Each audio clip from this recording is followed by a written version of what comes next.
ब्रेकनंतर पुन्हा स्वागत। तुम्ही जर नोकरीच्या शोधात असाल तर ही बातमी तुमच्यासाठी आहे। ठाणे महानगरपालिकेत नोकरीची संधी उपलब्ध झाली आहे। 36 विविध पदांसाठी भरती करण्यात येणार आहे। वैद्यकीय अधिकारी, नर्स अशा एकूण 36 पदांसाठी भरती होणार आहे। या नोकरीसाठी तुम्ही ठाणे महापालिकेत जाऊन अर्ज करू शकता आणि ऑनलाईन सुद्धा अर्ज भरू शकता। नोकरी संदर्भातली सविस्तर माहिती ग्राफिक्सच्या माध्यमातून पाहूयात। तर वैद्यकीय अधिकारी या पदासाठी 12 जागा आहेत। MBBS, BAMS ही अशी पात्रता आहे। तर 18 ते 70 वयोगटातील सर्वजण डॉक्टर या ठिकाणी अर्ज करू शकता। अर्ज कुठे करायचा आहे तर docs.google.com/forms इथे करायचा आहे। 7 सप्टेंबर 2024 ही अर्ज करण्याची शेवटची मुदत आहे। तर परिचारिका या पदासाठी 12 जागा आहेत। BSc नर्सिंग ही पात्रता आहे।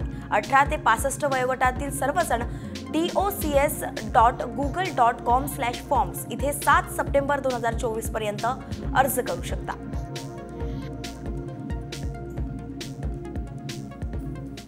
तेव्हा तुमच्या जवळच्या नातेवाईकांना आणि मित्रांना सुद्धा या सरकारी नोकरीबद्दल सांगायला विसरू नका, कारण प्रत्येक मराठी तरुणाला नोकरीपर्यंत पोहोचवणं हेच साम टीव्हीचं ध्येय आहे।